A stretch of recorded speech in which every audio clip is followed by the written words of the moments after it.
I didn't find out about the first death until much later. Only when we were piecing together what happened, trying in some small way to make sense of it, did this incident come up. I think the reason it wasn't shared immediately was because, according to the city and to the official report, it was an accident. The story recorded in the official account says nothing about cryptids and creatures, nothing about monsters or things feeding on the blood of men. It is a horrible, tragic account, but it is a plausible and studiously direct one. In retrospect, I guess I understand that people have their reasons. Oddly, what we might call the unofficial story is also recorded in a very official place. It came to me through channels I'm not willing to disclose in a copied form from the official files of the Morton Police Department. The file is an interview with Mikey Rushton, a man employed by the local council as a refuse collector.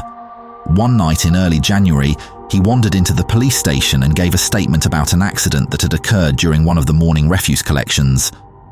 His account of the incident was very different from the one I heard in the pub a few days earlier, or the one given to the papers. It was a story that was not widely shared for several reasons, but it is one very relevant to what came next. I have reproduced here a basic outline of the story as it was told by Mikey Rushton, based on the typed transcript that was given to me. I have changed some names in this account for reasons that will become obvious as you read. A warning before we start that those of a particularly religious bent may find some of what follows more disturbing than most. This is the story as told by Mikey. I want to tell you about what happened to Dino, okay? Now I know what Glenn said about the report and everything. I know that it has to be that way, but I keep seeing it over and over in my head. I keep seeing it and I can't just swallow it and keep it myself. Plus, what if it's not just Dino? What if whatever that was is still out there? I mean, what if it gets someone else? An old lady or a kid or something? How am I supposed to live with that, eh? So I'm going to tell you what happened, and you can record it down, and I don't know, you can file it away in some drawer where no one ever sees it, or you can send me off to some funny farm, but I need to have it out and on record so that I don't know if anyone ever needs it, if they need reference or information or whatever.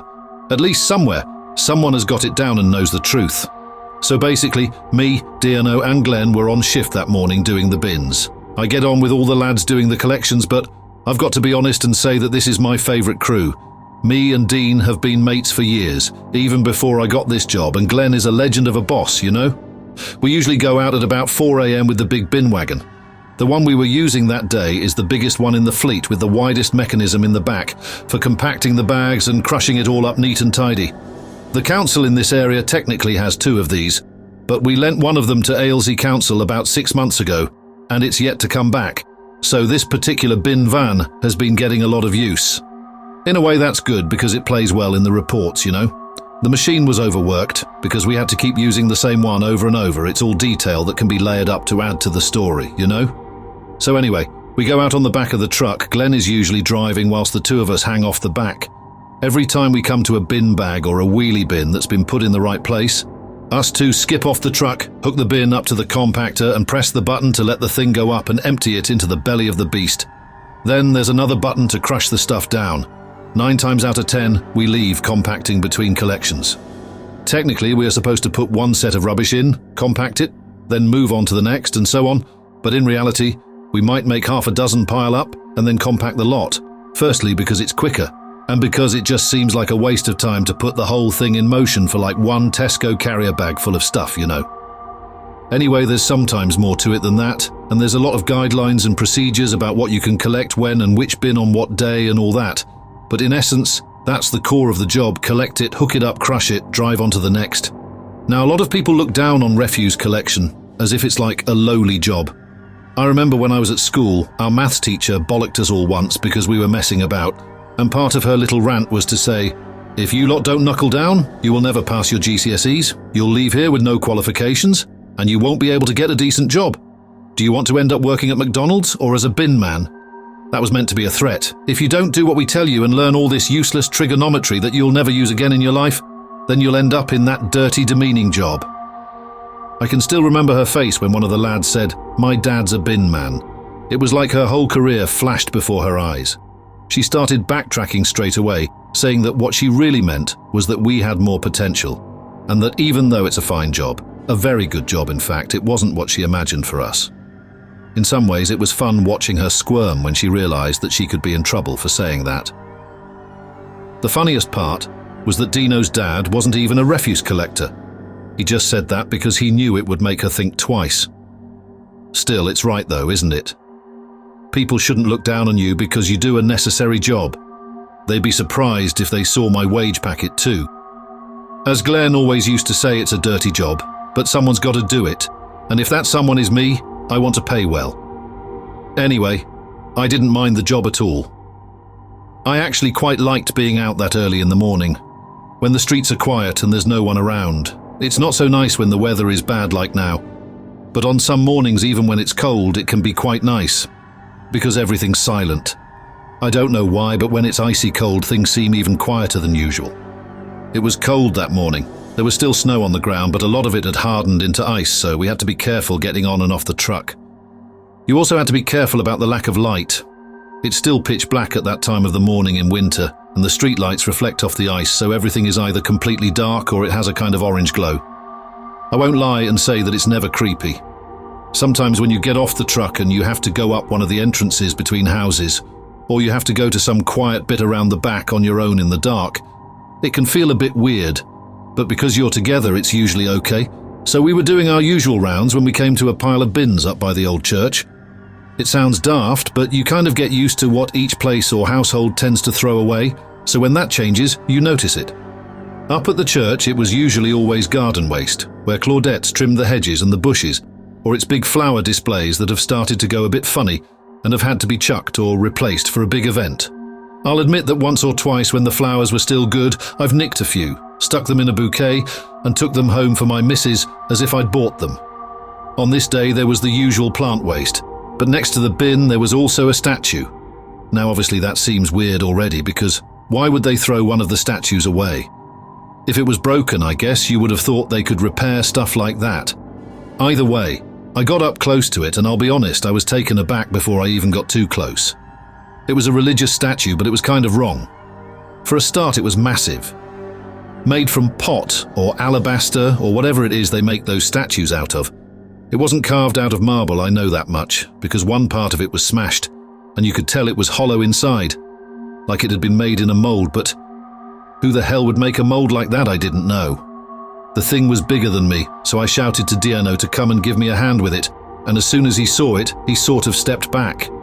He's a bit more religious than me, so I think it kind of hit a nerve. I think at one point it might have been supposed to be like a crucifix, because the fella it showed was naked, except for a loincloth like you see on a crucifix, and he had his arms outstretched like he was on the cross. Or at least, he had two of them outstretched. The thing was, there were others as well. I mean, it had the usual arms and legs that you'd see on a crucifix, but it also had 4 other arms, 2 under the ones outstretched and 2 above. So it looked like someone had put a sort of spider on a cross. They were too long as well, those arms. Long and thin, but too long for the body, like they had an extra section, one too many forearms or extra elbows or something. I remember they were that pale ivory yellow colour that they use for crucifixes, you know what I mean. It's not a proper skin colour, like a pinky red, but I think it's meant to show that he's dead on the cross, because it's kind of yellowy. Not that this thing was meant to be Jesus, I mean it wasn't Jesus. The body was a man, but the face was like a woman's. Not only that, but different parts had different skin tones, as the limbs had come from different races, or had been stuffed together from a bunch of different statues. The head had a crown, but it wasn't like a crown of thorns. It was a proper crown, like what one of the 3 kings might wear at Christmas. I remember looking at the face and seeing how the plaster and the paint was all chipped and peeled, and yet the eyes looked alive. They were painted so that they weren't looking straight forward, but kind of glancing at you from the side of the eye. I reckon if it had been in the church, it would have been one of those ones where the eyes follow you around the room, making you feel guilty for your sins and that. Whatever it was meant to be, it was a bloody horrible thing, and I could see straight away why they wanted to bin it. I'll admit there was part of me, looking at it, that couldn't wait to see it get crushed and smashed in the compactor. Some things are better than dust, you know? And what the hell is this thing supposed to be? Dino asked me when he finally got to looking at it. I remember him standing there with his hand on his hip like he was one of those fellas that appraises artworks on telly or the Antiques Roadshow or something. Doesn't look Christian, does it? I said as Dino leaned close to the thing, holding his face inches from the carved one, as if inspecting its skin. Or I thought later, checking after he thought he saw something move. No, he said eventually, still looking at the finer details of things very close up. It's not any saint I ever heard of. Maybe it's not from heaven. Maybe it's meant to be something from the other place. He raised a smirk when he said this, but I could tell from the way he backed off from the thing that there was a little bit of concern under the humour. Probably because there was a bit of truth to it. The thing did look less like a saint and more like it would have crawled up from the pit. It was something from a horror film, or one of those old paintings where it's all fire and brimstone and there's demons poking people into big pots of oil with pitchforks. You know what I mean? It's funny though, I remember saying. It looks like someone's tried to bang together loads of different bits from other statues. Like the guy who made it has been told what the saints look like, but he's never actually seen one. Or he's seen too many and wants to put them all together. Like, can you do the 12 disciples? And he's like, yeah, not only can I do them, but I can put them all in one body. So I was quite proud of that little joke, but Dino wasn't laughing. He was distracted by the thing, fascinated by it. He kept leaning in closer and closer to its face as if he was trying to check if it was breathing. So anyway, me and Dino grab either side of the thing and start trying to hoist it over toward the truck, but bugger me, it was heavy. I mean, I thought looking at it that because it was hollow or it looked hollow, it'd be lighter, but no such luck. It was like it was made out of lead. I remember Dino put his shoulder under one of the armpits so that he could get a bit more purchase and leverage to lift it. He said, right, come on, soft lad, on 3. He bent his knees and pushed to get off the ground, and I did the same on the other side, but as we did, I happened to look up. I watched as the thing's head turned.